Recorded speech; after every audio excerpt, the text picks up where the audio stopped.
A preparação do ator. Capítulo 8. Fé e sentimento da verdade. Fé e sentimento da verdade estava escrito hoje, num grande cartaz, numa parede na sala de aula. Antes de começar o trabalho, estávamos no palco, às voltas com uma das nossas buscas periódicas para achar a bolsa que Maria tinha perdido. De repente, ouvimos a voz do diretor que, sem que notássemos, ficara nos espiando na plateia. Que excelente moldura é proporcionada pelo palco e pela ribalta para qualquer coisa que vocês queiram apresentar, disse. Vocês foram inteiramente sinceros no que faziam. Havia em tudo uma sensação de veracidade e um sentimento de que vocês acreditavam em todos os objetivos físicos a que se propunham. Eram bem definidos e claros, e a intenção de vocês estava nitidamente concentrada. Todos esses elementos necessários atuavam adequada e harmoniosamente para criar, podemos dizer, arte? Não, aquilo não era arte, era fato. Portanto, repitam o que estavam fazendo ainda agora. Recolocamos a bolsa onde estava antes e recomeçamos a busca. Só que dessa vez não tínhamos de procurar, pois o objeto já fora encontrado uma vez. O resultado é que não conseguimos nada. Não vi nem objetivos nem atividade, nem verdade no que fizeram. Foi a crítica de Tortsov. E por quê? Se o que fizeram da primeira vez era um fato real, por que não puderam repeti-lo? É de se supor que, para fazer isso, não se tem de ser ator, mas apenas um ente humano qualquer. Tentamos explicar a Tortsov que, da primeira vez, era preciso encontrar a bolsa perdida, enquanto que, da segunda, nós sabíamos que não havia necessidade. O resultado é que da primeira vez tínhamos realidade e da segunda uma falsa imitação da realidade. Pois então vamos. Representem a cena com veracidade ao invés de falsidade, sugeriu. Protestamos, dizendo que não era assim tão fácil. Insistimos que era preciso preparar a cena, ensaiá-la e vivê-la. Vivê-la? Exclamou o diretor. Mas vocês a viveram, ainda agora. Passo a passo, com o auxílio de perguntas e explicações, Tortsov levou-nos a concluir que há dois tipos de verdade e sentimento de crença naquilo que se está fazendo. Primeiro, o que é criado automaticamente e no plano dos fatos reais, como foi o caso da nossa busca pela bolsa de Maloletkova quando Tortsov nos observou pela primeira vez. E segundo, há o tipo cênico, que é igualmente verdadeiro, mas que tem origem no plano da ficção imaginativa e artística. Para alcançar este segundo sentimento de verdade e reproduzi-lo na cena da procura da bolsa, vocês têm de usar uma alavanca que os eleve ao plano da vida imaginária, explicou o diretor. Lá, preparem uma ficção análoga à que acabaram de fazer na realidade. As devidas circunstâncias dadas, ajudar-los-ão a sentir e criar uma verdade cênica na qual poderão crer enquanto estiverem em cena. Por consequente, na vida comum, a verdade é aquilo que existe realmente, aquilo que uma pessoa realmente sabe, ao passo que em cena ela consiste em algo que não tem essência de fato, mas poderia acontecer. Desculpe-me, mas não compreendo como se pode falar em verdade no teatro, quando tudo nele é fictício, e começar pelas próprias peças de Shakespeare e acabando com um punhal de papier-mâché com que Otelo se apunhala, argumentou Grisha. Não se preocupe demais com o fato de esse punhal ser de papelão em vez de aço, disse Tortsov em voz conciliatória. Você tem todo o direito de considerá-lo uma impostura, mas se for mais longe e taxar de mentira toda a arte e de indigna de crédito toda a vida do teatro, então terá de mudar seu ponto de vista. O que importa no teatro não é o material de que é feito o punhal de Otelo, quer de aço, quer de papelão, mas sim o sentimento íntimo do ator capaz de justificar seu suicídio. O importante é como o ator, um ser humano, teria agido se as circunstâncias e condições que envolviam Otelo fossem reais e se o punhal com que ele se feriu fosse de metal. Para nós tem importância a realidade da vida interior de um espírito humano em um papel e a fé nessa realidade. Não nos interessa a existência propriamente naturalística do que nos rodeia em cena, a realidade do mundo material. Esta só nos é útil na medida em que fornece um fundo geral para os nossos sentimentos. O que chamamos verdade no teatro é a verdade cênica, na qual o ator tem de servir-se em seus momentos de criatividade. Procurem sempre começar o trabalho por dentro, tanto nos aspectos factuais da peça e do cenário, como nos seus aspectos imaginários. Instilem vida em todas as circunstâncias e ações imaginadas, até conseguirem satisfazer plenamente o seu senso da verdade e até terem despertado um sentimento de crença na realidade das suas ações. Este processo é o que chamamos de justificação do papel. Como queria estar absolutamente certo do que ele pretendia dizer, pedi a Tortsov que resumisse em poucas palavras o que tinha dito. A resposta foi: a verdade em cena é tudo aquilo em que podemos crer com sinceridade, tanto em nós mesmos como em nossos colegas. Não se pode separar a verdade da crença, nem a crença da verdade. Uma não pode existir sem a outra, e sem ambas é impossível viver o papel ou criar alguma coisa. Tudo o que acontece no palco deve ser convincente para o ator, para os seus associados e para os espectadores. Deve inspirar a crença de que na vida real seriam possíveis emoções análogas às que estão sendo experimentadas pelo ator em cena. Cada momento deve estar saturado de crença na veracidade da emoção e na ação executada pelo ator. 2. O diretor iniciou a nossa aula hoje dizendo: já lhes expliquei, em termos gerais, o papel que a verdade representa no processo criador. Falemos agora do seu oposto. O sentido da verdade inclui em si também um senso do que não é verdadeiro. Vocês devem ter ambos, entretanto, em proporções variadas.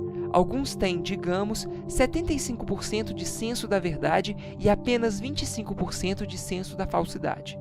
Ou o inverso dessas proporções, ou 50% de cada um. Surpreendem-se porque faço diferenciação e estabeleço contraste entre esses dois sentidos? Eis por que eu faço, acrescentou. Voltando-se para Nicolau, Tortsov disse: há atores que, como você, se impõem uma obediência tão severa à verdade que, muitas vezes, sem o saberem, levam essa atitude a tais extremos que chegam a constituir falsidade. Você não deve exagerar sua preferência pela verdade e sua aversão pelas mentiras, porque isso o leva a exagerar sua atuação da verdade, apenas pela verdade, e isto por si só já é a pior das mentiras. Procure, portanto, ser frio e imparcial. Precisamos da verdade no teatro até o ponto em que podemos acreditar nela. Pode-se até extrair alguma utilidade do falso, abordando-o razoavelmente. Serve de diapasão, mostrando-nos o que não devemos fazer.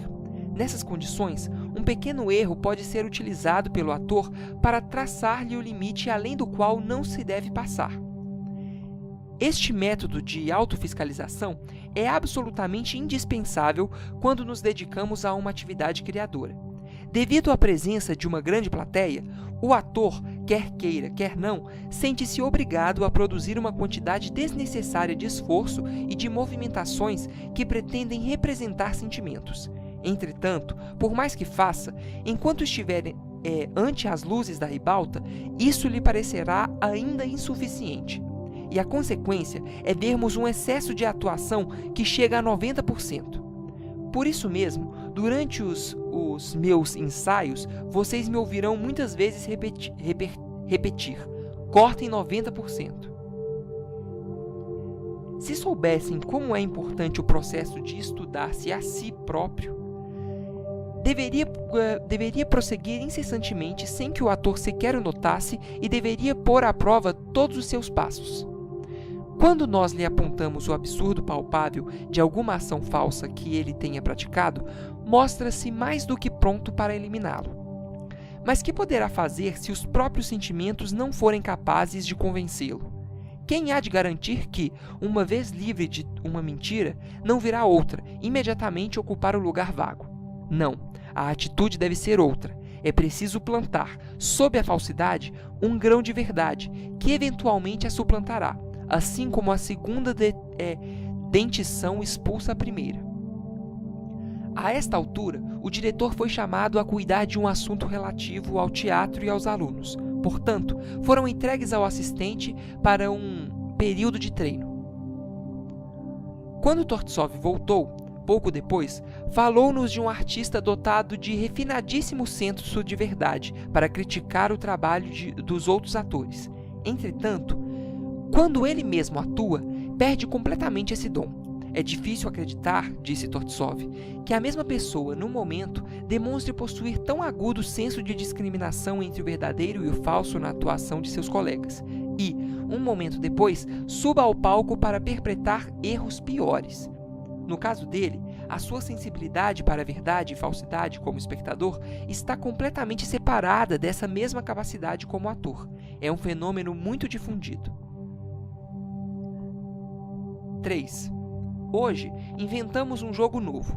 Decidimos controlar reciprocamente a falsidade das nossas ações, tanto em cena como na vida real. Aconteceu que ficamos à espera num corredor porque o palco da escola não estava preparado. Esperávamos ali quando, de repente, Maria causou um alvoroço, porque tinha perdido a sua chave. Todos nos precipitamos em sua busca. Grisha começou a criticá-la.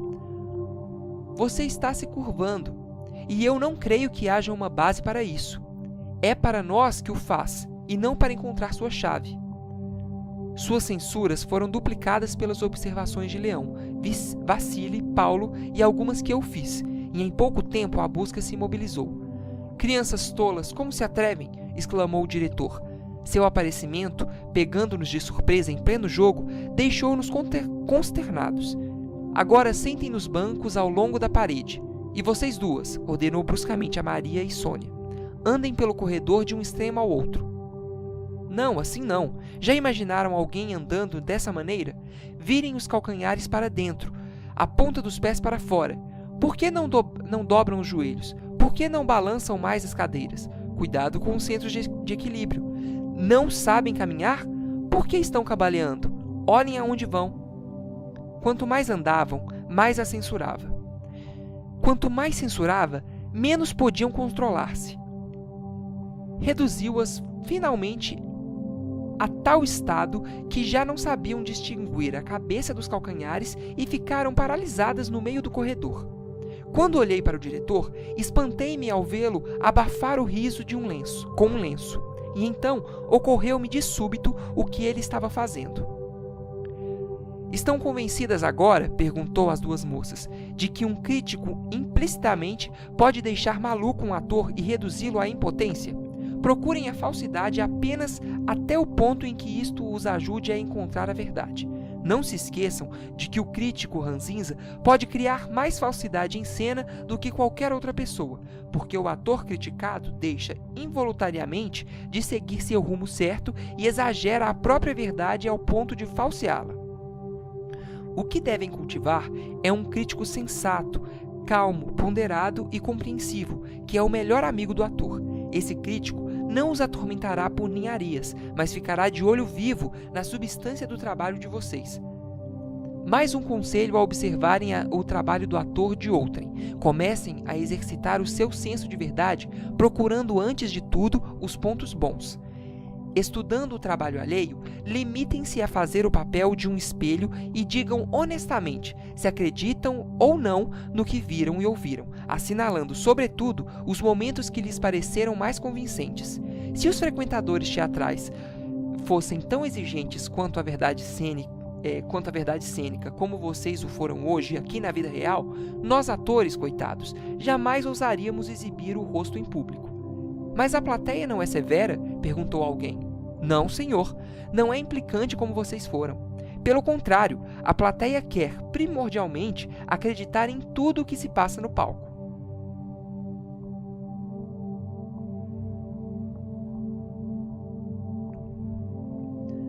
4. Chega de teorias, disse o diretor, começando hoje o trabalho. Ponhamos algumas em prática. E mandou que eu e Vânia subíssemos ao palco e representássemos o exercício de queimar o dinheiro. Vocês não dominam este exercício porque, em primeiro lugar, estão ansiosos por acreditar em todas as coisas terríveis com que recheei o enredo. Mas não tentem fazer tudo de uma vez. Avancem pouco a pouco, recorrendo no caminho ao auxílio de pequenas verdades. Firmem suas ações nas bases físicas mais simples possíveis. Não lhes darei dinheiro, nem de verdade, nem cênico. Trabalhando com o ar, evocarão forçosamente mais detalhes, construindo uma sequência melhor. Se cada pequeno ato auxiliar for executado com veracidade, a ação total desenvolver-se-á corretamente. Comecei a contar as notas inexistentes.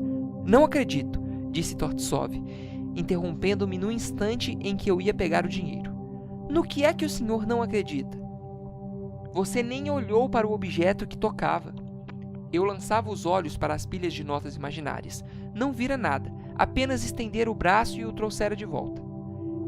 Ao menos para salvar as aparências, podia ter juntado os dedos para que o pacote de notas não lhe caísse da mão. Não o atire na mesa, coloque-o. E quem é que desfaria um embrulho daquele jeito? Procure primeiro a ponta do barbante. Não, assim não. Não pode ser feito assim de repente. As pontas estão cuidadosamente enfiadas para dentro, para evitar que se desatem. Não é fácil desembaraçá-las. Assim está certo, aprovou finalmente. Agora, conte primeiro as de 100. Há geralmente 10 em cada pacote. Santo Deus, como você fez tudo isso voando? Nem o mais perito de todos os caixas seria capaz de contar nesse ritmo aquelas notas velhas, sujas e amarrotadas. Está vendo agora até que ponto tem de chegar nos pormenores realísticos a fim de convencer as nossas naturezas físicas da veracidade do que faz em cena? Passou então a digerir minhas ações físicas, movimento após movimento, segundo por segundo, até alcançarmos em sequência coerente. Enquanto contava o dinheiro imaginário, lembrei-me do modo exato como se faz na vida real, e depois todos os detalhes lógicos sugeridos pelo diretor desenvolveram, da minha parte, uma atitude completamente nova em relação ao ar em que eu manejava como dinheiro. Uma coisa é mexer com os dedos no ar vazio. Outra, muito diferente, é manusear notas sujas e amarrotadas que vemos nítidas com os olhos do espírito. No instante em que me convenci da veracidade dos meus atos físicos, fiquei perfeitamente à vontade em cena. E depois, também, verifiquei que iam surgindo uma porção de improvisaçõezinhas adicionais. Enrolei o barbante com cuidado e coloquei-o ao lado da pilha de notas sobre a mesa. Esse pedacinho encorajou-me e provocou muitos outros. Por exemplo, antes de pôr-me a contar os pacotes, bati com eles sobre a mesa algumas vezes para obter pilhas bem feitas. É claro que chamamos de uma ação física completamente justificada. É aquilo em que o artista pode depositar toda a sua fé orgânica, resumiu Tortsov, e com isso visava concluir o trabalho do dia, mas Grisha queria discutir. Como é que o senhor pode chamar de física ou de orgânica uma atividade baseada no ar tênue?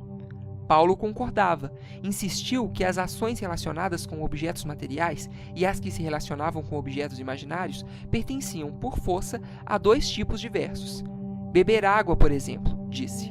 Isso desencadeia todo um processo de atividade realmente física e orgânica. Levar o líquido à boca, a sensação do gosto, deixar a água escorrer língua abaixo e depois a engolir. Exatamente, interrompeu o diretor. Todos esses pequenos detalhes devem ser repetidos, mesmo sem água, porque senão será impossível engolir. Mas como se pode repeti-los sem ter nada na boca? Insistiu Grisha. Engula saliva, ou ar. Acaso faz diferença? Perguntou Tortsov. Você insistirá que não é o mesmo que beber água ou vinho. Concordo, há diferença, mas mesmo assim existe no que fazemos uma dose de verdade física suficiente para os nossos propósitos. 5. Hoje passaremos a segunda parte do exercício que fizemos ontem e trabalharemos nela tal como fizemos na primeira, disse o diretor no início da aula. Este problema é muito mais complicado. Aposto que não conseguiremos resolvê-lo, observei, reunindo-me a Maria e Vânia para subirmos ao palco. Não faz mal, disse Tortsov, reconfortante. Não lhes dei este exercício porque os achasse capazes de interpretá-lo. Foi antes porque, fazendo alguma coisa acima da sua capacidade, vocês poderiam compreender melhor quais são as suas deficiências e que pontos precisam ser trabalhados. Por enquanto, tentem fazer apenas aquilo que estiver ao alcance de vocês. Criem para mim a sequência da ação externa, física. Façam-me sentir a veracidade dela. Para começar, você pode acaso deixar um instante o trabalho para atender ao chamado de sua mulher na outra sala e vê-la banhar o bebê? Isso não é difícil, disse eu, levantando-me e caminhando para a sala contígua. Isso é que não, disse o diretor, detendo-me. Creio que é justamente isso que você não pode propriamente fazer. Além do mais, você diz que entrar no palco, numa sala, e sair outra vez é coisa fácil de fazer. Se for, será unicamente porque acaba de consentir que sua ação seja invadida por um monte de incoerências e de descontinuidade lógica. Confira por si próprio quantos movimentos e verdades físicas, pequenos, quase imperceptíveis, mas essenciais, você acaba de omitir. Por exemplo, antes de sair da sala, você não se ocupava com assuntos sem importância. Fazia um trabalho importantíssimo, separando contas da comunidade e conferindo fundos. Como seria capaz de largar tudo isso assim de repente e precipitar-se para fora da sala como se achasse que o teto ia cair? Nada de horrível aconteceu. Era apenas a sua mulher chamando. Além disso, na vida real, você seria capaz, mesmo em sonhos, de ir, com um cigarro aceso na boca, espiar um recém-nascido? E acha por acaso provável que a mãe do guri consinta sequer na simples ideia de que um homem de cigarro aceso entre no quarto onde ela o está banhando? Portanto, você, antes de mais nada, tem de achar um lugar para pôr seu cigarro, deixá-lo ali, nesta sala, e depois pode ir. Cada um desses pequenos atos auxiliares, por si só, é fácil de fazer. Fiz como ordenou. Deixei meu cigarro na sala de estar e saí da cena para os bastidores, a fim de esperar minha entrada seguinte. Aí está, disse o diretor. Você executou detalhadamente cada pequeno ato e, com todos eles, construiu uma ação maior, a de ir para o quarto ao lado. Depois disto, minha volta à sala de estar foi submetida a inúmeras correções. Dessa vez, entretanto, foi porque me faltou simplicidade e porque eu tendia a esticar cada coisinha. Tanto excesso de ênfase também fica falso. Chegamos, por fim, ao trecho mais interessante e dramático. Quando entrei na sala e me encaminhei ao trabalho, vi que Vânia queimara o dinheiro para se divertir e que disso tirava um prazer estúpido e mentecapto. Pressentindo uma possibilidade trágica, atirei-me avante e, dando rédea solta ao meu temperamento, chafurdei no exagero. Pare! Entrou na curva errada, gritou Tortsov. Enquanto a trilha ainda está quente, repasse o que fez ainda agora. Tudo o que eu tinha a fazer era, simplesmente, correr à lareira e arrancar das chamas um pacote de dinheiro incendiado. Para fazê-lo, entretanto, tinha de calcular meu caminho e empurrar para o lado o meu cunhado imbecil. O diretor não se convenceu de que esse violento empurrão pudesse acarretar uma morte e uma catástrofe. Fiquei sem saber como produzir e justificar a ação tão rude. Está vendo esse pedaço de papel? Perguntou. Vou atear fogo nele e atirá-lo neste grande cinzeiro. Você fique ali, e assim que vir a chama, procure impedir que o resto do papel se queime. Assim que acendeu o papel, precipitei-me com tanta violência que, de passagem, quase quebrei o braço do pobre Vânia. E agora, ainda vê alguma semelhança entre o que acaba de fazer e a sua atuação precedente? Ainda agora poderíamos de fato ter tido uma catástrofe, mas antes foi só exagero. Não concluam que lhes recomendo quebrarem os braços e se mutilarem em cena uns aos outros. O que eu gostaria que compreendesse é que se esqueceu de uma coisa importante. O dinheiro arde instantaneamente. Portanto, para salvá-lo, você tem de agir instantaneamente. Foi o que não fez. É natural que em suas ações faltasse verdade. Depois de uma pequena pausa, disse: continuemos agora. Quer dizer que não se faz mais nada nessa parte? Exclamei. E o que mais quereria fazer? Perguntou Tortsov. Você salvou tudo que podia, e o resto queimou-se. Mas e a morte? Não houve assassinato, disse ele. Quer dizer que ninguém foi morto? Perguntei. Claro que foi, mas para a pessoa cujo papel você interpretava, não há nenhum assassinato. Você está tão deprimido pela perda do dinheiro que nem se dá conta de que derrubou o irmão retardado. Se o tivesse notado, provavelmente não ficaria ali enraigado, mas iria correndo acudir o moribundo. E então chegamos ao trecho mais difícil para mim. Teria de ficar em pé, como que petrificado, num estado de inação trágica. Fiquei todo gelado por dentro e até eu mesmo percebi que atuava com exagero. Sim, aí estão todos eles, os velhos clichês familiares que remontam aos nossos avós, disse Tortsov. E como os reconhece? Perguntei. Os olhos saltados de horror, o trágico enxugar da fronte, a cabeça agarrada com as suas mãos, os 5 dedos correndo pelos cabelos, a mão premida contra o peito. Qualquer um desses tem, pelo menos, 300 anos. Vamos jogar fora esse lixo todo, eliminar todo esse jogo com a testa, o coração e o cabelo. Dê-me, nem que seja a mais íntima, alguma ação que contenha fé. Como posso lhe dar movimento quando devo ficar num estado de inação dramática? Perguntei. O que é que você pensa? Contestou. Pode haver atividade na inação dramática ou de qualquer outra espécie? Se houver, em que consiste? Essa pergunta fez-me sondar a memória, buscando evocar o que uma pessoa poderia estar fazendo num período de inação dramática. Tortsov lembrou-me de certas passagens de minha vida na arte e acrescentou um episódio pessoal. Era preciso, recordou, dar a uma mulher a notícia da morte do marido. Depois de longo e cuidadoso preparativo, pronunciei finalmente as palavras fatais. A pobre mulher ficou aturdida. Em seu rosto, entretanto, não havia o menor traço dessa trágica expressão que os atores gostam de exibir em cena. A completa ausência de expressão na sua face, quase mortal em sua imobilidade extrema, era o que impressionava tanto.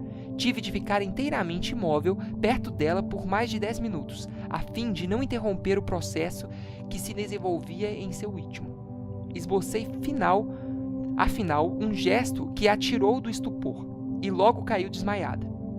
Muito tempo depois, quando já era possível falar-lhe do passado, perguntaram o que lhe passara pelo espírito naqueles minutos de trágica imobilidade. Parece que, momentos antes de receber a notícia da morte do marido, ela se aprontara para fazer algumas compras para ele. Mas, como estava morto, teria de fazer alguma outra coisa. O que haveria de ser? Pensando em suas ocupações passadas e presentes, seu cérebro recapitulara as lembranças de sua vida até o impasse daquele momento exato, com a sua grande interrogação. Perdera os sentidos por um sentimento de total impotência. Creio que hão de concordar que aqueles 10 minutos de inação trágica estavam suficientemente repletos de atividade. Imaginem só, comprimir toda a sua vida passada em 10 pequenos minutos. Isso não é ação? Claro que é, repliquei, mas não é física. Muito bem, talvez não seja física. Não temos de nos aprofundar demais nos rótulos, nem ser por demais concisos. Em todo ato físico há um elemento psicológico, e um elemento físico em todo ato psicológico, retorquiu Tortsov. As cenas seguintes, quando sou despertado de meu estupor e tento reanimar meu cunhado, foram-me infinitamente mais fáceis de interpretar do que aquela imobilidade com a sua atividade psicológica. Agora devemos recapitular o que aprendemos nas 2 últimas aulas, disse o diretor. Os jovens, tão impacientes, procuraram agarrar de uma vez toda a verdade interior de uma peça ou de um papel e acreditar nela. Como é impossível controlar o todo de uma só vez, temos de fragmentá-lo e de absorver cada porção separadamente. Para atingir a verdade essencial de cada pedacinho e poder acreditar nela, temos de usar o mesmo processo que utilizamos na escolha de suas unidades e objetivos. Quando não se consegue crer na ação maior, há que reduzi-la a proporções cada vez menores até se poder crer. Não pensem que é pouca coisa, é um trabalho enorme. Vocês não perderam o tempo que passaram, tanto nas minhas aulas como nos treinos de Rachmaninoff, com a atenção concentrada em pequeninas ações físicas. Talvez ainda nem compreendam que, na crença da veracidade de uma pequena ação, o ator pode chegar a sentir-se integrado em seu papel e a depositar fé na realidade de uma peça inteira. Poderia citar inúmeros exemplos da minha própria experiência, em que algo de inesperado se infiltrou na representação rotineira e estagnada de uma peça. Tomba uma cadeira, uma atriz deixa cair o lenço e é preciso apanhá-lo, ou o jogo de cena repentinamente se altera. Estas coisas exigem, infalivelmente, ações pequenas mas verdadeiras, pois são intromissões emanadas da vida real. Assim como um sopro de ar fresco purifica o ambiente numa sala abafada, assim também essas ações reais instilam vida numa atuação estereotipada. Podem lembrar a um ator o tom justo que perdeu, têm a capacidade de produzir um ímpeto interior e podem impelir toda uma cena para uma senda mais criadora. Por outro lado, não podemos relegar as coisas ao acaso. É importante que o ator saiba o que deve fazer nas circunstâncias normais. Quando um ato inteiro é grande demais para ser manejado, subdividam-no. Se um detalhe só não basta para convencê-los da veracidade do que estão fazendo, acrescentem-lhe outros, até que alcancem a esfera da ação mais ampla capaz de convencê-los. Um senso de medida também pode ajudá-los nisso. A essas verdades, simples mas importantes, é que dedicamos nosso trabalho nas recentes aulas. 6. Neste último verão, disse o diretor, voltei pela primeira vez em muitos anos a um lugar no campo onde costumava passar férias. A casa em que me hospedava era a certa distância da estação ferroviária. Havia um atalho passando por uma ravina, umas colmeias e um bosque. Antigamente, eu ia e vinha tantas vezes por esse atalho que cheguei a calcar uma trilha. Depois a relva alta cobriu-a inteiramente. Este verão, voltei a passar por lá. A princípio, não foi tão fácil achar o caminho. Errei muitas vezes a direção e fui sair numa estrada central, toda esburacada e sulcada pelo tráfego pesado. Aliás, essa estrada me conduziria justamente ao lado oposto à estação. Por isso, tive de refazer meus passos e procurar meu atalho. Guiaram-me velhas lembranças de marcos familiares. Árvores, tocos, leves altos e baixos na trilha.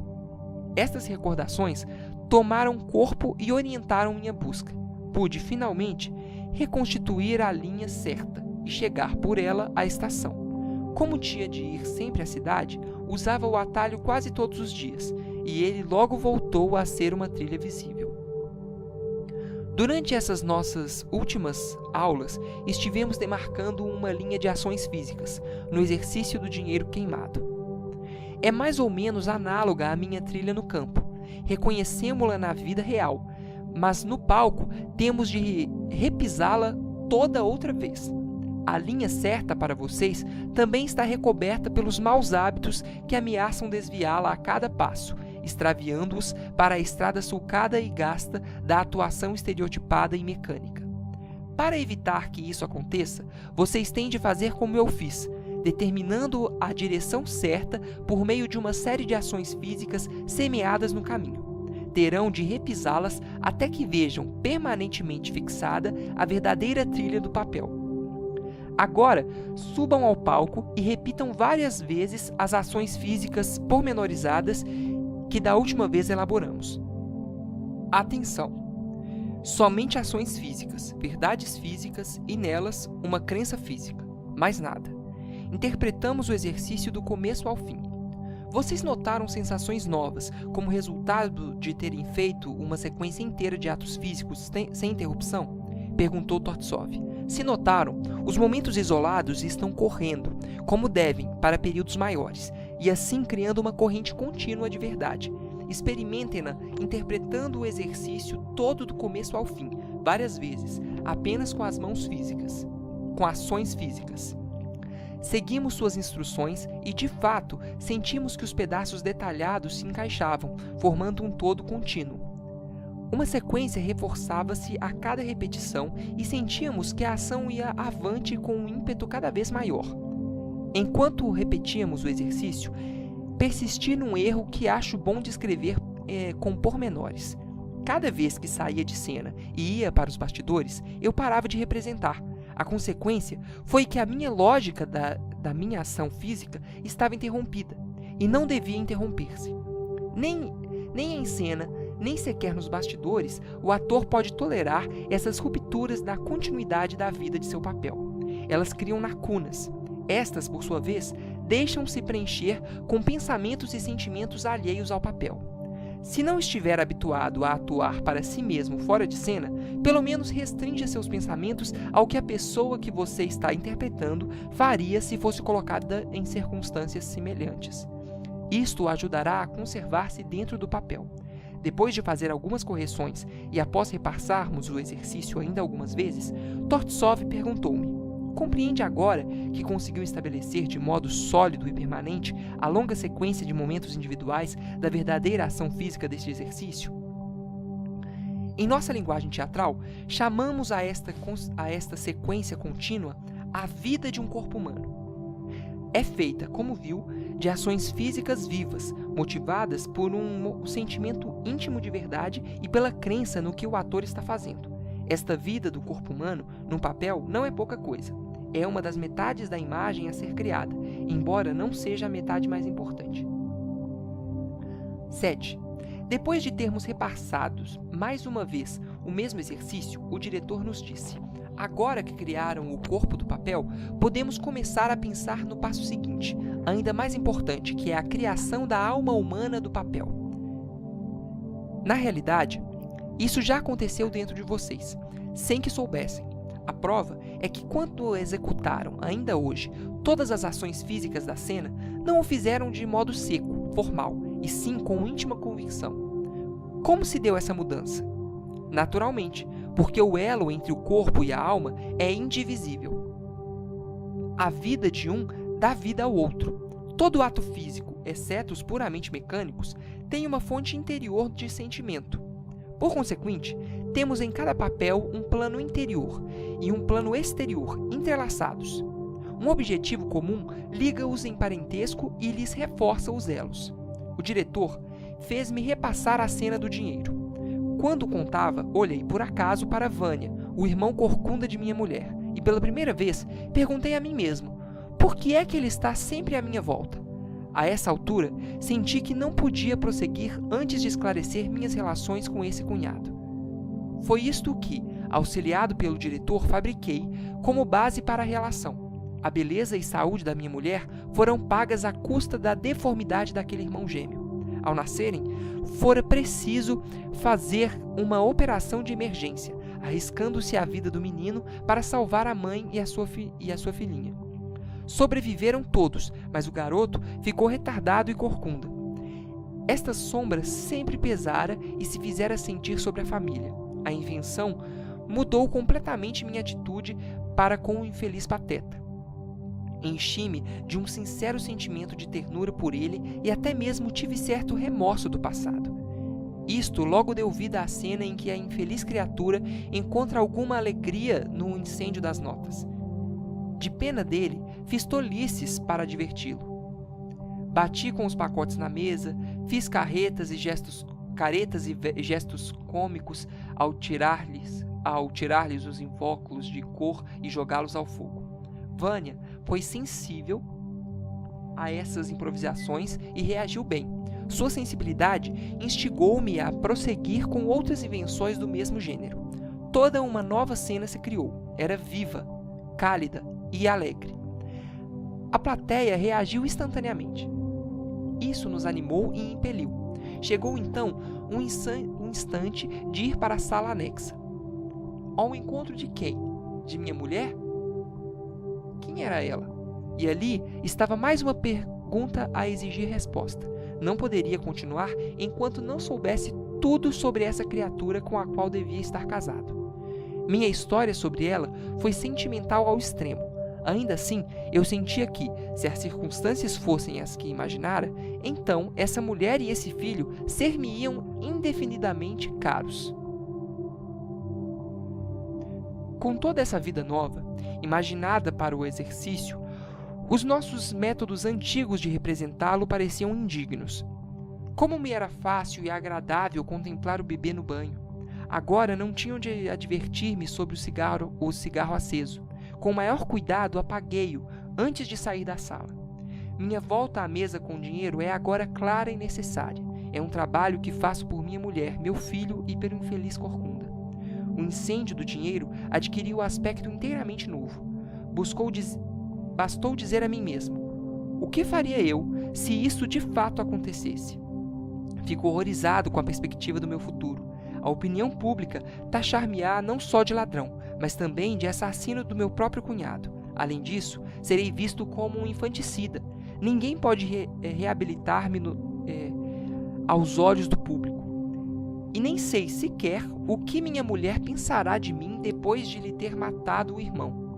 Durante todas essas conjecturas, foi absolutamente indispensável conservar-me imóvel, mas a minha imobilidade era plena de ação. A cena seguinte, a tentativa de reanimar o rapaz morto, desenvolveu-se por si só. Era natural, devido à minha nova atitude para com ele. Agora, o exercício, que se tornara tedioso, despertava-me vivas sensações. O método de criar tanto a vida física quanto a vida espiritual de um papel parecia notável. Não obstante, sentia que a base do êxito desse método estava toda nos mágicos sis e circunstâncias dadas. Eram eles que produziam o impulso em mim e não a criação dos detalhes físicos. Por que não seria mais simples trabalhar tornando-os diretamente como pontos de partida, em vez de perder tanto tempo com os objetivos físicos? Perguntei ao diretor sobre isso e ele concordou. Naturalmente, disse. E foi isso que lhe propus há mais de 30 anos, quando interpretaram esse exercício pela primeira vez. Mas, naquele tempo, eu tinha dificuldade em despertar minha imaginação e ativá-la. Observei. Sim, e agora ela está bem acordada. Você acha fácil não só inventar ficções, como também vivê-las, sentir-lhes a realidade. Por que se deu essa mudança? Por que antes você plantava as sementes da imaginação em solo estéril? As contorções externas, a tensão física e a vida física incorreta são mau terreno para o cultivo da verdade e do sentimento. Agora sua vida é física e correta. Sua crença nela está baseada em sentimentos de sua própria natureza. Você já não imagina o ar, no espaço ou em geral. Não se trata mais de uma abstração. Agrada-nos recorrer a ações físicas reais e a nossa crença nelas, porque estão ao alcance do nosso apelo. Usamos a técnica consciente de criar o corpo físico de um papel e, com seu auxílio, alcançamos a criação da vida subconsciente do espírito do papel. 8. Prosseguindo na descrição do seu método, o diretor ilustrou hoje suas observações com uma analogia entre representar e viajar. Vocês já fizeram uma viagem longa? Começou. Se fizeram, devem lembrar-se das muitas alterações sucessivas que ocorrem tanto no que veem como no que sentem. No palco é o mesmo. Avançando ao longo de linhas físicas, vemo-nos constantemente em novas e diferentes situações, estados de ânimo, ambientes imaginativos e aspectos exteriores de produção. O ator entra em contato com pessoas novas e compartilha a vida delas. O tempo todo, sua linha de ações físicas vai guiando-o pelas entradas e saídas da peça. Sua pista é tão bem construída que ele não pode extraviar-se. Entretanto, não é propriamente a trilha que atrai o artista do palco. Seu interesse está nas circunstâncias interiores e nas condições de vida a que a peça o levou. Aprecia os belos e imaginativos ambientes de seu papel e os sentimentos que nele despertam. Os atores, como os viajantes, acham muitos meios diversos para chegarem no seu instinto. Há os que experimentam realmente, fisicamente seus papéis, e os que lhes produzem a forma exterior, os que se adornam com os truques do ofício e atuam como se representar fosse uma profissão qualquer. Outros transformam o papel numa conferência seca e literária, e há os que se servem dele para se exibir vantajosamente aos seus admiradores. Que pode o ator fazer para impedir-se de tomar a direção errada? Em cada entroncamento da estrada, deve contar com um sinaleiro bem treinado, atento, disciplinado. Este sinaleiro é o seu senso de verdade, que colabora com o seu senso de fé no que está fazendo, para mantê-lo na trilha certa. A pergunta seguinte é: que material usamos para construir nossa trilha? A princípio, poderia parecer que seria impossível usar material melhor do que as emoções reais, mas as coisas do espírito não são suficientemente substanciais. É por isso que recorremos à ação física. No entanto, mais importante do que as ações propriamente ditas é sua veracidade e a nossa crença nelas. Eis o motivo. Sempre que se tem verdade e fé, tem-se sentimento e experiência. Pode-se pô-lo à prova, executando até mesmo o ato mais ínfimo em que acreditem. Verão que instantânea, intuitiva e naturalmente despertar-se-á uma emoção. Esses movimentos, por mais breves que sejam, merecem o maior apreço. Têm no palco a máxima importância, tanto nos trechos mais tranquilos de uma peça, como naqueles em que se está vivendo alto drama e tragédia. Não precisam ir longe demais para ter um exemplo. Em que é que você se ocupava ao interpretar a segunda parte daquele exercício? Correu até a lareira e arrancou de lá um maço de notas. Tentou reanimar o retardado. Correu para salvar a criança que se afogava. É este o arcabouço das suas simples ações físicas, dentro do qual construiu, natural e logicamente, a vida física do papel. Eis aqui outro exemplo, com que se ocupava Lady Macbeth no ponto culminante da sua tragédia, com o simples ato físico de lavar da mão uma mancha de sangue. Aí Grisha interrompeu, pois não estava disposto a acreditar que um grande escritor como Shakespeare criaria uma obra-prima só para fazer sua heroína lavar as mãos ou executar algum ato naturalmente semelhante. É mesmo, que desilusão, disse o diretor com ironia, não ter pensado em tragédia. Como é que ele se foi descuidar de toda a atenção, do esforço patético e inspiração? Que dificuldade abrir mão de toda a maravilhosa arca dos truques e contentar-se com movimentozinhos físicos, verdadezinhas e uma fé sincera na realidade deles. Com o tempo, há de aprender que essa concentração é necessária se quiser possuir sentimentos verdadeiros. Virá a saber que, também, na vida real, muitos dos grandes momentos emocionais são assinalados por algum movimento comum, pequeno, natural.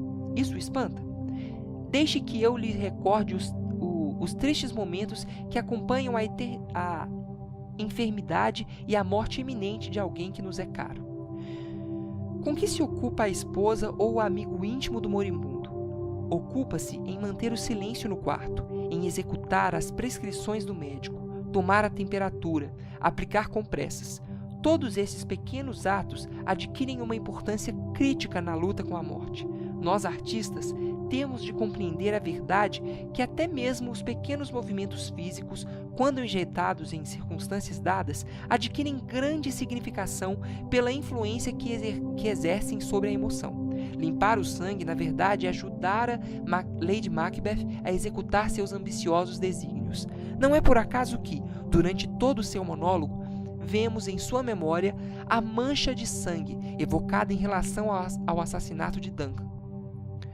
Um ato pequeno, físico, assume enorme significação interior. O grande conflito íntimo busca, numa ação assim exterior, sua válvula de escape. Por que é que esse elo recíproco tem para nós, em nossa técnica, uma importância capital? Por que acentuo com tanta ênfase esse produto elementar de incluir nos nossos sentimentos?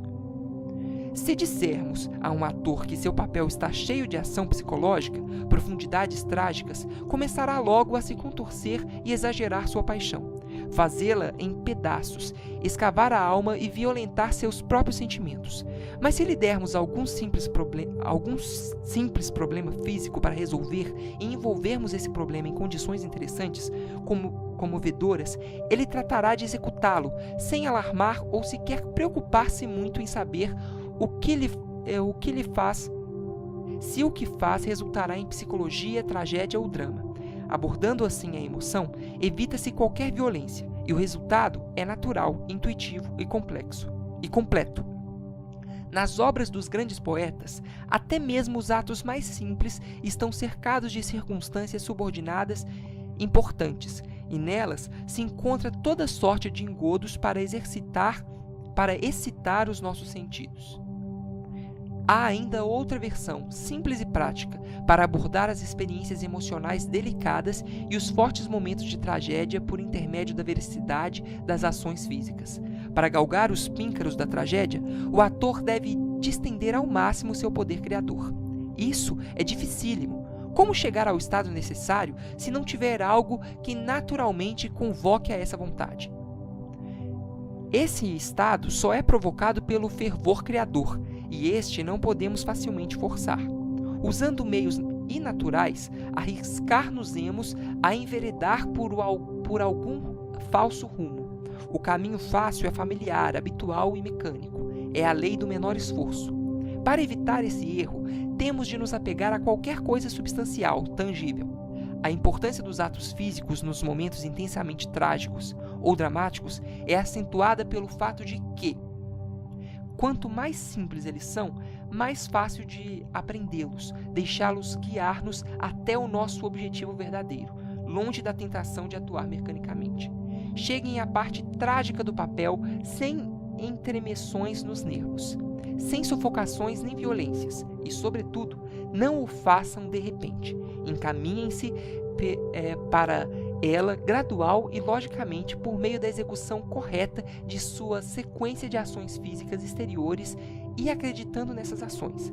Quando tiverem aperfeiçoado essa técnica de abordagem dos sentimentos, sua atitude em relação ao momento trágico mudará inteiramente, e ele não mais o assustará.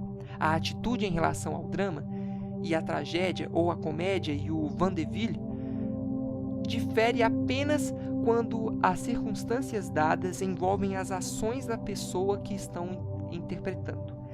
A principal força e o sentido dessas ações estão nas circunstâncias. Por consequente, quando forem chamados a passar por uma tragédia, não pensem de modo algum nas suas emoções. Pensem naquilo que têm de fazer. Quando Torttsov acabou de falar, houve silêncio por alguns momentos, até que Grisha, como sempre disposto a discutir, o rompeu. Mas eu acho que os artistas não andam pela terra fora. Na minha opinião, eles voam por sobre as nuvens. Gosto da sua comparação, disse Torttsov com um leve sorriso. Examinaremos esse assunto um pouco mais adiante.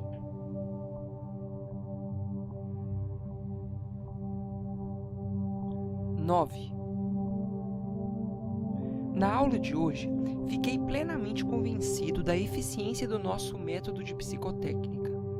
Mais adiante, fiquei profundamente comovido ao vê-lo em ação. Uma de nossas colegas, Dasha, representou uma cena de Brand, a cena com a criança abandonada. No essencial é o seguinte: uma jovem chega em casa e verifica que alguém abandonou uma criança à sua porta. A princípio, fica preocupada, mas logo depois resolve adotá-la. A enferma criaturinha, entretanto, morre nos seus braços. A razão por que Dasha se deixa atrair tanto pelas cenas desse tipo com crianças é que não há muito tempo ela perdeu um filhinho ilegítimo. Contaram-me isso confidencialmente, como fofoca, mas vendo-a interpretar a cena hoje, já não tenho a menor dúvida quanto à veracidade da história. Durante toda a atuação, as lágrimas corriam-lhe pela face e sua ternura transformou completamente, para nós, o pedaço de madeira que carregava numa criança viva. Podíamos senti-la dentro do pano que a envolvia. Chegado o instante da morte da criança, o diretor a mandou parar, temendo as consequências para as dimensões de Dasha, ferida fundo demais. Estávamos todos com os olhos marejados. Para que examinar vidas, objetivos e ações físicas quando podíamos contemplar ali no seu rosto a própria vida? Estão vendo o que a inspiração pode criar? Disse Torttsov, encantado. Não precisa de técnica, funciona estritamente de acordo com as leis da nossa arte, porque elas foram formuladas pela própria natureza. Mas não se pode contar todos os dias com um fenômeno destes. Numa outra ocasião, elas podem não funcionar, e então, funcionam sim, disse Dasha. E logo, como temendo que a sua inspiração esmaecesse, pôs-se a repetir a cena que acabara de interpretar. De início, Tortsov sentiu-se inclinado a proteger-lhe o jovem sistema nervoso, detendo-a. Mas não tardou muito e ela mesma se interrompeu, pois não conseguia fazer coisa alguma. "E como vai se arranjar?" perguntou Tortsov. "Você sabe que o empresário que a contratar para sua companhia insistirá em que represente igualmente bem, não só na estreia, como em todos os espetáculos seguintes. Senão a peça fará sucesso na estreia e depois fracassará." "Não. É só eu sentir e representarei bem", disse Dasha. "Compreendo que queira chegar logo às suas emoções. Claro que é ótimo. Seria maravilhoso se conseguíssemos um método permanente para permitir as experiências emocionais bem-sucedidas. Mas os sentimentos não podem ser fixados. Escorrem como água pelos nossos dedos. É por isso que, quer você queira, quer não, terá de achar um meio mais substancial de afetar e estabelecer suas emoções." Mas a nossa entusiasta de Ibsen dispensou qualquer sugestão de empregar meios físicos do trabalho criador. Repassou nossas abordagens possíveis. Pequenas unidades, objetivos interiores, invenções imaginativas. Nenhuma lhe parecia bastante atraente. Para onde quer que voltasse, por mais que fizesse por evitá-la, teve de aceitar finalmente a base física, e Tortsov ajudou a orientá-la. Não tentou achar para ela novas ações físicas. Seus esforços visavam a reconduzi-la às próprias ações que ela usara intuitiva e brilhantemente. Desta vez, atuou bem e no seu desempenho havia não só veracidade, como também crença. Entretanto, não se podia comparar com a primeira representação. O ator disse-lhe então: "Atuou lindamente, mas não era a mesma cena. Você mudou de objetivo. Pedi-lhe que interpretasse esse trecho como uma criança viva, real, e você me deu uma cena com um pedaço inerte de madeira, enrolado numa toalha de mesa. Todas as suas ações estavam ajustadas a isso. Você manejou habilmente o pedaço de pau, mas uma criança viva exigiria um mundo de movimentos detalhados que desta vez você omitiu inteiramente. Da primeira vez, antes de pôr as fraldas no bebê imaginário, você estendeu-lhe os bracinhos e pernas, sentiu-os de fato, beijou-o carinhosamente, murmurou ao bebê palavras ternas, sorriu-lhe entre as lágrimas. Foi muito tocante. Mas agora você pôs de lado todos esses pormenores importantes, naturalmente, porque um pedaço de madeira não tem braços nem pernas. Da outra vez, ao passar o pano em volta da cabeça dele, teve todo o cuidado em evitar que encostasse nas faces do bebê. Quando estava todo embrulhadinho, pôs-se a observá-lo com alegria e orgulho. Agora, procure corrigir o seu erro. Repita a cena com um bebê e não com um pedaço de pau." Depois de fazer muitos esforços, Dasha conseguiu evocar, por fim, conscientemente, o que sentira inconscientemente ao fazer a cena da primeira vez. Assim que acreditou na criança, as lágrimas correram, livres. Quando terminou, o diretor teceu elogios ao trabalho como exemplo eficaz do que ele vinha ensinando. Mas eu ainda estava desiludido e insisti que Dasha não nos conseguiu comover depois daquela primeira explosão de sentimentos. "Não faz mal", disse ele. Preparado o terreno e os sentimentos do ator começando a crescer, ele tomará seu público assim que encontrar para eles uma saída adequada, em alguma sugestão imaginativa. Não quero ferir os jovens nervos de Dasha, mas suponhamos que ela tenha tido um lindo filhinho, seu mesmo. Era-lhe ardosamente dedicada e eis que, de súbito, em alguns meses apenas, a criança morre. Nada neste mundo pode trazer-lhe alívio até que, de repente, o destino se compadece e ela encontra na soleira de sua porta um bebê ainda mais encantador que o seu. A flecha acertou em cheio. Mal acabou de falar e Dasha pôs-se a soluçar sobre o pedaço de madeira, com o dobro do sentimento que manifestava até mesmo da primeira vez. Corri para Tortsov, a fim de explicar-lhe que, sem querer, ele dera com a trágica e verdadeira história da jovem. Horrorizado, ia-se atirando ao palco para cortar a cena, mas ficou fascinado com a interpretação de Dasha e não teve ânimo para interrompê-la. Depois fui falar-lhe. "Não é verdade?" perguntei. "Que desta vez Dasha estava sentindo a sua própria e verdadeira tragédia pessoal?" Nesse caso, o Senhor não pode atribuir seu êxito a nenhuma técnica ou arte criadora. Foi simples coincidência casual. E agora, você me diga se o que ela fez da primeira vez era arte, retorquiu Tortsov. Claro que era, reconheci. Por quê? Porque ela, intuitivamente, evocou sua tragédia pessoal e se comoveu com ela, expliquei. Então parece que a dificuldade está no fato de que eu lhe sugeri um novo si, em vez de ela o escolher por si mesma. Não vejo nenhuma diferença real entre o ator reviver suas lembranças pessoais por iniciativa própria ou fazê-lo com o auxílio de outra pessoa.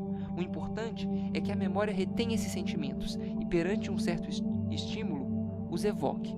Então, é impossível deixar de crer neles em todo o corpo e a alma.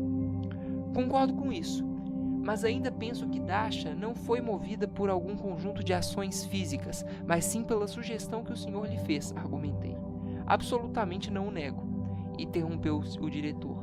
Tudo depende da sugestão imaginativa, mas é preciso saber a hora certa para fazê-la. Suponhamos que você procure Dasha e lhe pergunte se ela se teria comovido com a minha sugestão se eu fizesse antes do que fiz quando estava representando a cena pela segunda vez, embrulhando o papel de madeira sem manifestar nenhum sentimento. Antes que sentisse os bracinhos e pernas do enjeitadinho e os beijasse. Antes que a transformação ocorresse em seu próprio espírito e a madeira fosse trocada por uma criança encantadora, viva. Estou convencido de que, àquela altura, a sugestão de que esse pedaço de madeira envolto num farrapo sujo era seu filhinho só poderia ofender-lhe a sensibilidade. Evidentemente, ela poderia chorar antes da coincidência da minha sugestão com a tragédia de sua própria vida. Mas esse pranto por alguém que se foi não é o choro que queremos na cena, em que a mágoa pelo bem perdido é substituída pela alegria do achado. Mais ainda, creio que Dasha sentiria repulsa pelo pedaço de pau e tentaria afastar-se dele. Suas lágrimas correriam livremente, mas muito alheias ao bebê de teatro, e teriam sido causadas pela lembrança do filho morto, o que não é o que nós queríamos, nem o que ela nos proporcionou da primeira vez que interpretou a cena. Só depois de ter feito uma imagem mental do bebê é que pôde outra vez chorar sobre ele como fizera antes. Conseguiu calcular o momento oportuno e lançar a sugestão que, por acaso, coincidiu com as suas recordações mais tocantes. O resultado foi profundamente comovedor. Havia, entretanto, um novo ponto que eu queria defender, por isso indaguei. Dasha, enquanto atuava, não estaria realmente num estado de alucinação? Claro que não, contestou o diretor enfático. O que se passou não foi que ela acreditasse que o pedaço de madeira se transformou numa criança viva, mas sim na probabilidade do acontecimento da peça, que, se ocorresse com ela, na vida real, seria a sua salvação. Acreditava em suas próprias ações maternais, em seu amor e em todas as circunstâncias que o cercavam. Você compreende, portanto, que esta forma de encarar as emoções é valiosa não só quando criamos o papel, mas também quando temos de reviver um papel já criado. Dá-nos um meio de evocar sensações já provadas. Se não fosse por elas, os momentos inspirados de atuação do ator reluziriam por uma vez aos nossos olhos e desapareceriam, depois, para sempre. 10. Nossa aula de hoje consagrou-se a pôr à prova o senso da verdade de diversos alunos. O primeiro a ser chamado foi Grisha. Pediram-lhe que representasse alguma coisa, o que quer que lhe agradasse. Assim, escolheu sua comparsa habitual, Sônia, e quando terminaram, o diretor lhes disse: o que fizeram ainda agora foi admirável e certo, do ponto de vista de vocês mesmos, que é o de técnicos habilicíssimos, unicamente interessados na perfeição da atuação. Mas meus sentimentos não puderam acompanhá-los, pois o que eu procurava em arte é algo natural, algo de organicamente criador, capaz de instilar vida humana em um papel inerte. A sua verdade, de faz de conta, ajuda-os a representar imagens e paixões. O meu gênero de verdade ajuda a criar as próprias imagens e a mover paixões verdadeiras. A diferença entre a arte de vocês e a minha é a mesma que há entre palavras parecer e ser. Eu exijo a verdade real. Vocês se contentam com a sua aparência. Eu exijo uma crença verdadeira. Vocês estão dispostos a se limitarem à confiança de seu público que tem em vocês. Olhando-os, ele tem a certeza de que executarão perfeitamente todas as formas estabelecidas. Confia na habilidade de vocês, como na de um acrobata exímio. No ponto de vista de vocês, o espectador é um mero observador. Para mim, ele se torna involuntariamente testemunha e participante em meu trabalho criador. É atraído para o próprio centro da vida que vê no palco e acredita nela. Em vez de replicar com qualquer argumento, Grisha causticamente citou o poeta Pushkin como tendo um ponto de vista diferente sobre a verdade da arte. Preferem punhado de baixas verdades à ficção que nos ergue acima de nós mesmos. Concordo com você e com Pushkin também, disse Tortsov, porque ele se refere a ficções nas quais podemos crer. O que nos eleva é a fé que temos nelas. É uma forte confirmação do ponto de vista de que em cena tudo deve ser real na vida imaginária do ator. Isto eu não senti na atuação de vocês. E pôs-se a repassar a cena detalhadamente e a corrigi-la, tal como fizera comigo no exercício do dinheiro queimado. Então, aconteceu algo que resultou numa alocução prolongada e muitíssimo instintiva. Grisha, de repente, parou de representar. A raiva lhe escurecia o rosto, os lábios e as mãos tremiam. Depois de lutar algum tempo com as suas emoções, explodiu finalmente. Há meses que estamos empurrando cadeiras de um lado para o outro, fechando portas, acendendo lareiras. Isso não é arte. Teatro não é circo. No circo, as ações físicas têm o seu lugar. É importantíssimo poder se agarrar a trapézios ou pular de cima do cavalo. Nossa vida depende da nossa destreza física. Mas o Senhor não pode me dizer que os grandes escritores do mundo produziram suas obras-primas só para que seus heróis pudessem entregar-se a exercícios de ações físicas. A arte é livre, precisa de espaço e não das suas verdadezinhas físicas. Temos de estar livres para grandes voos em vez de nos arrastarmos no chão como baratas. Quando acabou, o diretor lhe disse: seu protesto me espanta. Até o momento, eu julgava um ator que se distinguia pela técnica exterior. Hoje, de súbito, verificamos que suas aspirações dirigem-se todas para as nuvens. As convenções e as mentiras exteriores, isto é, o que lhe corta as asas. O que sobe alto é a imaginação, o sentimento, o pensamento. No entanto, seus sentimentos e sua imaginação parece que estão acorrentados bem aqui na plateia. A menos que seja envolvido por uma nuvem de inspiração e carregado por ela em turbilhão para o alto, você, mais do que qualquer outro aqui, sentirá a necessidade de todo o trabalho de base que temos feito. No entanto, é justamente isso que parece temer e considera os exercícios como se fossem degradantes para um artista. Uma bailarina ofega, bufa e sua enquanto executa os exercícios diários indispensáveis, antes de poder realizar seus voos graciosos no espetáculo da noite. Um cantor tem de passar suas manhãs mugindo, entoando pelo nariz, sustentando notas, desenvolvendo o diafragma e puxando nova ressonância dos seus tons de cabeça, se quiser, à noite, despejar a alma em canto. Nenhum artista está acima da necessidade de manter em ordem seu aparelho físico por meio dos exercícios técnicos necessários. Por que é que você se erige em exceção? Quando procuramos estabelecer o mais estreito dos elos diretos entre a nossa natureza física e a espiritual, por que é que você busca livrar-se totalmente do lado físico? Mas a natureza recusou-se a dar-lhe justamente o que você almeja, sentimentos e experiências exaltados. Em vez disso, dotou-o da técnica física necessária para exibir seus dotes. As pessoas que mais falam de coisas elevadas são, na maioria, justamente as que carecem de atributos capazes de transportá-los aos planos superiores. Com falsas emoções, falam de arte e criação de modo confuso e arrevezado.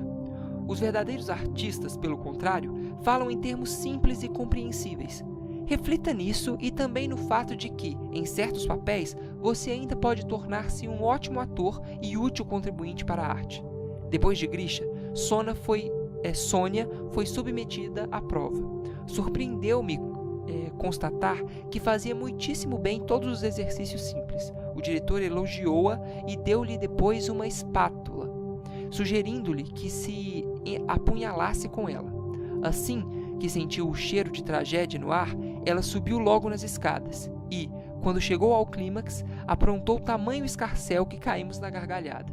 O diretor lhe disse: "Na parte cômica, você teceu um padrão encantador. Acreditei no que fez. Mas nos pontos dramáticos fortes, soou falso. É evidente que o seu senso da verdade é unilateral, sensível à comédia. Ainda não se formou no setor dramático. Tanto você como Grisha devem procurar sua verdadeira situação no teatro. Em nossa arte, é importantíssimo que cada ator descubra o seu tipo particular." 11. Hoje foi a vez de Vânia passar pela prova. Representou comigo e com Maria o exercício do dinheiro queimado. Senti que ele nunca havia feito a primeira parte tão bem como agora. Espantou-me com o senso de proporção e mais uma vez convenceu-me do seu verdadeiríssimo talento. O diretor louvou-o, mas prosseguiu dizendo: "Por que é que você exagera a verdade até um grau indesejável na cena da morte? Tem cãibra, náusea, geme, faz caretas medonhas e ainda tem paralisia progressiva. A essa altura, parece que está fazendo naturalismo simplesmente pelo próprio naturalismo. Você estava mais interessado nas lembranças exteriores da dissolução de um corpo humano. Ora, na peça de Hauptmann, Hanene, o naturalismo tem seu lugar. Serve para dar grande relevo ao tema básico da peça, que é o espiritual. Como meio para se chegar a um fim, podemos aceitá-lo. De outra forma, não há necessidade de arrastar para a cena coisas da vida real que seria muito melhor dispensar. Disto podemos concluir que nem toda espécie de verdade pode transferir-se ao palco. O que lá usamos é a verdade transformada e em um equivalente poético pela imaginação criadora. E exatamente como definir isso? Perguntou Grisha com um certo azedume. Não me encarregarei de formular uma definição, disse o diretor. Os sábios que o façam. Posso apenas ajudá-lo a sentir o que é. E mesmo isto requer muitíssima paciência, pois dedicarei todo o nosso curso à tarefa. Ou, para ser mais preciso, surgirá por si mesmo, depois que tiverem estudado todo o nosso sistema de atuação, e depois que vocês mesmos tenham feito a experiência de iniciar, clarificar, transformar realidades humanas simples, cotidianas, em cristais de verdade artística. Tudo isso não acontece num minuto. Absorva o que for essencial e rejeite todo o supérfluo. Encontre uma bela forma de expressão, adequadas ao teatro. Assim fazendo, com o auxílio de sua intuição, talento e bom gosto, alcançará um resultado simples, compreensível. A estudante seguinte a passar pela prova foi Maria. Interpretou a cena que Dasha fizera com o bebê. Fê-lo de modo lindo e muito eficiente. Primeiro demonstrou extraordinária sinceridade na alegria de encontrar o menino. Era como ter uma boneca viva, de verdade, para brincar. Dançou com ele pelo palco, embrulhou-o, desembrulhou-o, beijou-o, acariciou-o, esquecendo completamente que tinha nos braços somente um pedaço de madeira. E então, de repente, o bebê parou de reagir. Ela primeiro olhou-o fixamente por muito tempo, tentando saber por quê. A expressão de seu rosto mudara. Enquanto gradativamente a surpresa ia sendo substituída pelo terror, ficou mais concentrada, recuando cada vez mais para longe da criança. A uma certa distância, petrificou-se, uma imagem de trágica expectativa. Só isso. E, entretanto, quanta fé, juventude, femininidade e drama verdadeiro havia ali. Como era delicadamente sensível o seu primeiro embate com a morte. Cada pequeno detalhe era artisticamente verdadeiro, exclamou o diretor com emoção. Podia crer-se em tudo, porque tudo se baseava em elementos cuidadosamente selecionados, extraídos da vida real. Não pegou nada por atacado. Usou apenas o que era necessário, nem mais nem menos. Maria sabe ver o que é bom e tem senso de proporção. São ambas qualidades importantes. Quando lhe perguntamos como se explicava que uma atriz tão jovem e inexperiente tivesse dado uma interpretação tão perfeita, sua resposta foi: isto decorre principalmente do talento natural, mas sobretudo de um senso de verdade extraordinariamente agudo. No fim da aula, resumiu: já lhes disse tudo o que posso, por enquanto, sobre o sentido da verdade, da falsidade e sobre a fé em cena. A questão agora é saber como desenvolver e regular este importante dom da natureza. Haverá muitas oportunidades, porque ele nos acompanha a cada passo e em cada fase do nosso trabalho, quer em casa, quer no palco, no ensaio ou em público. Este sentido deve penetrar e verificar tudo que o ator fizer e o espectador assistir. Cada pequeno exercício, seja interior, seja exterior, deve ser executado sob a sua supervisão e com a sua aprovação. Nosso único cuidado é o de orientar tudo o que fizermos com o fito de desenvolver e fortalecer esse sentido. É uma tarefa difícil, já que é tão mais fácil mentir quando se está em cena do que dizer a verdade e traduzi-la em atos. Vão precisar de muita atenção e concentração para auxiliar o desenvolvimento do seu senso de verdade e fortalecê-lo. Evitem a falsidade, evitem tudo o que for contrário à natureza, à lógica e ao bom senso. É o que gera a deformação, a violência, o exagero e as mentiras. Quanto mais eles tiverem vez, mais desmoralizado ficará o senso da verdade que possuem. Evitem, portanto, o hábito de falsear. Não consintam que os juncos atravessem o tenro curso da verdade. Arranquem de vocês mesmos, sem dó, qualquer tendência à atuação mecânica exagerada. Dispensem os estertores. Uma constante eliminação dessas superfluidades estabelecerá um processo especial, e é a ele que me estarei referindo quando vocês me ouvirem gritar: cortem 90%!